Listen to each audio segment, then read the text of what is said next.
Hi, everyone. I'm April Callis-Birchmeier, Certified Change Management Professional and Project Management Professional. And I'm excited today to talk with you on my LinkedIn Live about success in change management. How do we measure success in change management? And how do we recognize when we've reached successful adoption? I think this is a really important piece to talk about because everybody wants to reach successful adoption. I mean, that's the goal, right? To ensure that our stakeholders, our sponsors, our customers, so our external and internal stakeholders are all adopting the change that we've been working on. And when I think about adoption, I always like to look back and share with you exactly what our definitions are from the standard for change management. And adoption is choosing to accept or demonstrate a new way of thinking or behaving. That's pretty easy, right? To be able to accept and demonstrate a new way of behaving and thinking. Adoption occurs when stakeholder behavior is consistent with the future state behavior. So as long as our end users, our stakeholders have their behavior and their mindset, their acceptance and their demonstration of their behavior is aligning with what we had envisioned for the future state, we have change adoption. That's what adoption is all about. And so we're going to talk a little bit about adoption in a change initiative, what that looks like, and some best practices and strategies for really measuring adoption, because this is a tough thing to measure sometimes. How do you measure someone's mindset? How do you measure that they've adopted this change? We also will talk a little bit about how I have successfully measured change and change impact in some projects over the past 20 some years of my change management career. I'll also be talking a little bit about the ROI of change management and why we want to help leaders understand the return on their investment in change management. And then how we can measure long-term sustainability going forward of a change, and what should we monitor after we've implemented. And then we'll kind of wrap up by talking about what to do if you need help with adoption measurement, what to do if you're trying to figure out how you can measure the success of your change, how you can measure the return on investment. So we'll talk about all those things today, and I hope that's why you're here. So let me just start out by really focusing on not only the adoption, but all successful change initiatives. When we are successful in our change initiatives, when we've reached success, we know that we've reached success because we have been able to achieve the change by reaching the future state and by starting to experience and realize the benefits of that change. Now, I know those who have been in my courses and my classes, and those of you who have worked with me as a consultant know that I am really big on defining that benefit of the change. Because without the benefit of the change, what are we going to have to help us talk to people and share with people and engage people as to why they should change? If there's no benefit, I'm not going to change, right? And that's the challenge sometimes, right? Because the organization has a benefit from this change. You may not have a benefit personally. This change might be tough for you. This change may require you to really stretch or have to be inconvenienced, frustrated, feel loss or fear. But there is a benefit.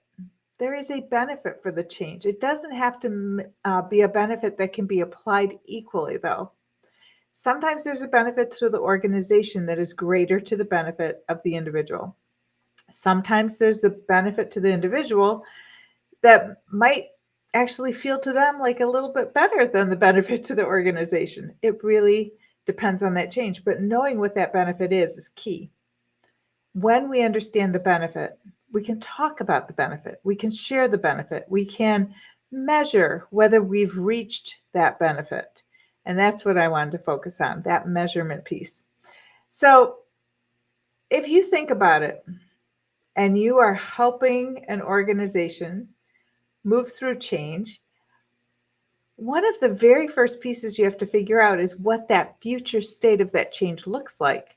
Because when I know the benefit, when I know what that future state and starting to realize that benefit looks like, then I'm able to set up some measurements. Then I'm able to start to look at the entire image of the impact of the change and say, where can I measure things to see how it's going, to see if we're being successful.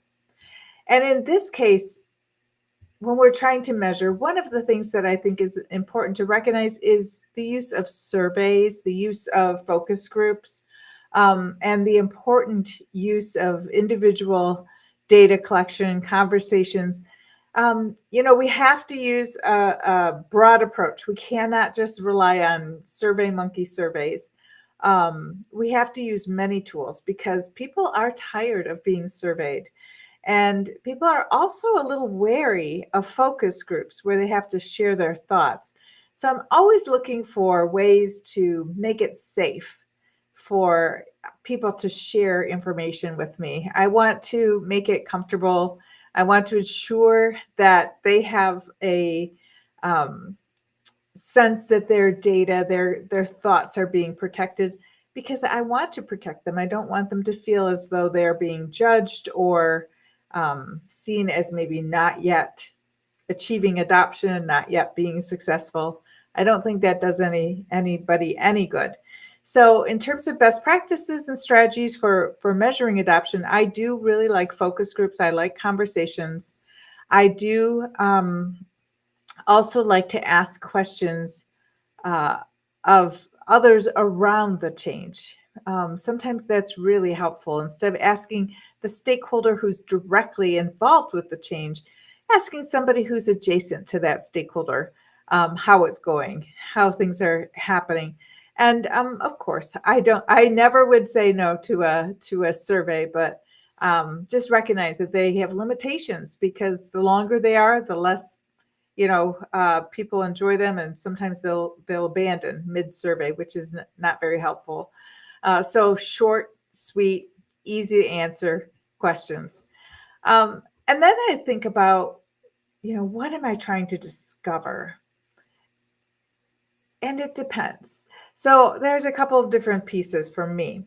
I like to run a survey 5 times over the life of the change with a group that I've cultivated, meaning that they have an understanding they're going to fill out 5 surveys for me. We have some sort of agreement together. I have, thought of something that they may receive as a reward at the end of all of the surveys. I may or may not share that with them, but this is a friendly group, right? And I might cultivate this group of maybe 20, 25 survey takers and just make an agreement with them that we're going to ask them to fill out 5 surveys over the course of the change, and they will do so. I also like to have what I consider more of a natural group, not cultivated. This is a group that is randomly selected, 20, 25 individuals, if you're doing a large scale change, that are randomly selected per survey. So they're not doing 5 surveys. They might do one, and maybe if they're really lucky, they might get 2 in our survey um, window. But I'm having them do the same survey as the cultivated group and at the same time because I really want to have both views. I want to have a view from people who are kind of aware of this change, obviously, since I've been talking with them about taking 5 surveys. And I also want a view from those who are not as aware, maybe not aware at all of this change. And so I'm looking at both groups. And then I'm asking 5 questions in these surveys. I'm going to ask 5 questions, and these questions are related to the READY framework. I'm asking questions about how much they've heard the story of the change. Are there leaders working on this change or involved and aware of this change? I want to know what kind of communication they've been hearing. Do they recognize the name? Do they feel like they've heard enough? I also want to then look at, whether or not they've gone through training, and if so, do they feel that they have what they need? And then finally, I want to look and ask a question about resistance, about the why of the change. Why are we doing this? And what kind of resistance are they seeing nearby? And so those are the 5 questions that I'm going to ask every single time I have them go through this survey, both the natural group and the cultivated group. I'll take them through that, and then that feedback comes to me, and I'm able to either speed things up or slow things down, or signal leaders that, hey, we may have a problem here, or things are going very well, depending on that change. So this is how we can start to share the measurement information with our leaders so that they're able to have a sense of where the stakeholders are in terms of adopting this change. We also want to think quite a bit about the return on investment for change. And when I think about the return on investment for change, it automatically makes me think of KPIs, key performance indicators. So when we are looking for key performance indicators about change adoption, this is really helping me to measure how a change initiative is accepted and integrated in the organization. So, one of the very first key performance indicators is how well they understand and are aware of this change. And of course, that goes right to our first question on our survey, right? Whether they recognize the relevant, relatable story about the change and the vision of where we're going. So, I am thinking about, are we reaching people with this message? Does this benefit of the change, is it being understood by those who are hearing it? And so that's a very important piece, to just recognize that this understanding and awareness is also a key performance indicator for us, how we're doing in leading this change. Then I think about employee engagement and employee participation, or stakeholder engagement, stakeholder participation, because it's not just employees who are going through a change. Anybody who's impacted by the change is a stakeholder, whether they're an external stakeholder, like a customer, a client, or an internal stakeholder, such as an employee or maybe a contractor. Um, and and in some cases, we have stakeholder groups that are sort of internal. If I'm looking at an example of a change at a school, I would say that my students would be considered internal stakeholders, even though they're external to the organization. So I'm thinking about, what are the completion rates of training or transition tasks that we've identified, transition activities. What are the participation rates in those change activities? Are we seeing a lot of turnout for, the conversations that we're providing? Are we seeing a lot of people enjoying or participating in some sort of, for example, some sort of bus field trip to help young students get used to buses if they haven't been on buses before? That may be an indicator of how much people are engaging with and adopting this change. I also want to think a little bit about training, about skills and knowledge development. Whether or not individuals, the stakeholders, feel competent and confident about this change. That's something I might ask or do a focus group on. Or actually, I could even run an activity where we simulate a change, and then I can observe and check to see if the group seems to understand what they should be doing, or are they completely confused and lost. What's the output of that? I also think about self-reported confidence levels as well. Generally people know when they feel anxious or nervous about a change versus whether or not they feel confident and ready to take on that change. And as you know, I'm really into people being ready for change. It's my focus, how to help them become ready. And so that's a confidence piece. That is something I can measure. I can look at them and measure the readiness through either a readiness assessment. Um, I could develop a readiness plan that we then execute, and everybody understands their role in being ready for that change.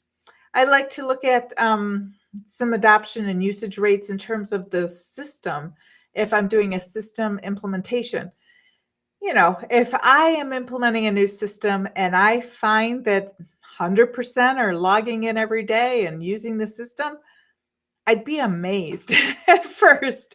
Honestly, it takes a little bit of time, but if we had gone on to our sustainability plan and people really are now adopting that change, I would see that the number of users logging into the system and using it daily is going up, all the way up. So just recognizing that having a sense of what's going to happen when, and identifying these key performance indicators that can show us what's happening with our stakeholder groups is really essential to this measurement piece. And then I'm also going to think about behavioral observations. I am, you know, communicating during a change. I'm communicating with leadership and with managers and supervisors, because the managers and supervisors are terrific at observing behavior in their teams, and they're able to share that with the change team. They're able to share that with the project leaders as well, in terms of sentiment, in terms of participation, whether people feel overwhelmed, if they're feeling good and confident and ready to do it. And so then I am also looking at that change readiness score. So I can develop a tool that will help me identify weaknesses in change readiness in the organization. And when I have this ability to recognize the weaknesses, I can start to think of a remediation plan, or how to mitigate that risk of some group not knowing, not being prepared, not being trained. And we can implement that to help them make it through this big transition leap that we're going through for change. I also like to think a lot about the rate of resistance. I don't, well, I won't say I don't. I have a resistance tool, and some of you who have been through my training have seen our resistance tool. I think it's really important to look at and correctly assess the level of resistance. And it's not always simple. I, at one point, had a tool that I tried from a training I attended that kind of labeled the leaders red, green, or yellow based on their resistance level. And I took it back to my PMO director and showed the PMO director and the project manager. I said, look at this tool. This is the leaders. These are the sponsors in our organization. And this is how I rated them in terms of their level of resistance. And they told me, you should probably delete that or else look for a new job. So I haven't used that since then, because I think to label a leader, a sponsor, as a red, it's a really, it can come across as though I've given up on them. And I never give up on the leaders. I mean, we must have leadership, and helping our leaders to know what to do to adopt change is essential. We can't give up on them and just call them red and figure we'll work around them. It's been done, but it is not something we should do. That is not how we lead change. So I have to say that I don't use that tool, but I do measure resistance by looking at how, in my case, I like to look at how deep into the resistance avatar that leader or sponsor or individual stakeholder is. And that tells me quite a bit. I think also we want to think about monitoring our sustainability after we've implemented. So just because we've implemented the change doesn't mean it's static. It's not like, ta-da, we're done, we get to go home. There's many improvements that come within the first 6 weeks of the change. At first, you're trying to learn a new habit or learn how to use a new system effectively. And the first week is very uncomfortable. You don't know where to look for things. The next week, it starts to get a little better. The third week, you maybe get a tip that, oh, this suddenly makes sense to me now. And by the sixth week, I have found post go live, most end users who are using a system on a daily basis are comfortable. They are comfortable and they've made it through that transition and they're able to sustain the change. Now, I think those stakeholders who are not as frequently using the new system, they struggle more. They have a difficult time remembering those little tips and tricks that sometimes get very incorporated into your daily habits. So it can really depend on the level of involvement of our end users and stakeholders, and how much they, are using the system and the complexity of the change they're adopting. But I do like to champion the involvement of our sponsors and leaders and have them really support the end users through that sustainability, that transition period from implementation into sustainability to where moves into operations, because our return on our investment is tremendous during that time period. That's the time period that the shock of implementation is starting to wear off, the new habits are starting to develop, and then that competence and confidence is really taking hold right about 6 weeks after go live. Um, I think we need to measure productivity in some way, and usually our systems do have tools that make it simpler for us to measure productivity, to be able to determine how things are going. And even measuring productivity doesn't have to be, extraneous. People like to self-measure their own productivity. So you can even ask our super users, our end users who are customer facing and using the system all the time. We can ask them to sort of track, their comfort level over time and just give us a report, tell us how that's going. We can also track those things by looking at error rates and by thinking about how many issues we have versus when we first went live, right? Looking at help desk tickets to see how many help desk tickets we have versus that first go live period of time. And then I'm thinking about, how do we retain these new behaviors for our sustainability? To sustain the change, we have to adopt a new mindset and new behaviors. And that takes time. That takes that 6-week lag that we have between when the project goes live and when people actually are really adopting that change and you start to see the behavior change and the mindset shift. So ensuring that we are measuring this long-term sustainability by paying attention to the behaviors and to helping people to cement those new behaviors, helping people to adopt new ways of thinking, new ways of processing information. And then by continuously improving those metrics, by taking a measurement at go live, taking a measurement at 6 weeks, and then going forward, checking in every month or 3 months and seeing how we're doing in terms of our metrics on sustainability. I think all of this is so incredibly important because it is not easy.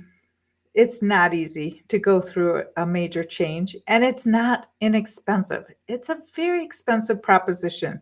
Not only do you have the expense of, the disruption of your business as usual and all of the training costs and all of the development costs and the system costs and the project itself is large and not inexpensive. And then to get to the point of go live, we must sustain that change and we must get our return on investment because people are more productive and they have a better framework to work within. They are realizing the benefit of the change. They've made it into the future state and they are really experiencing the benefits of the work of going through all of this change.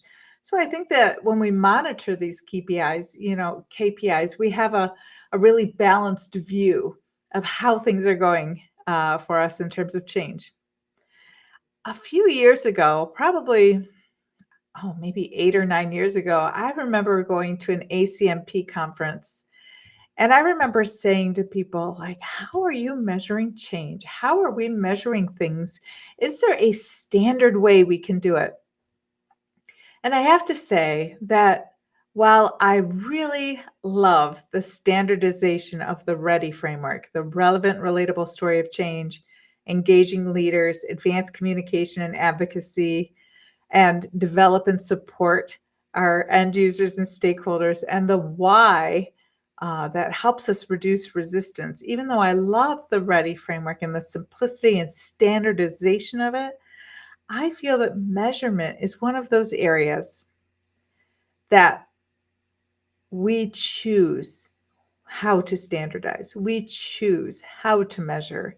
And then the important piece is not just choosing the how to measure, but being consistent and measuring multiple times over the life of the project, over the life of the go live, over the life of our sustained change moving forward into operations. And I think when we spend our time and our talents wisely in that measurement um, place where we really are identifying the KPIs, identifying what we expect to see as the benefit of the change, identifying the adoption behaviors, and then identifying the journey and the arrival at the future state to realize the benefit.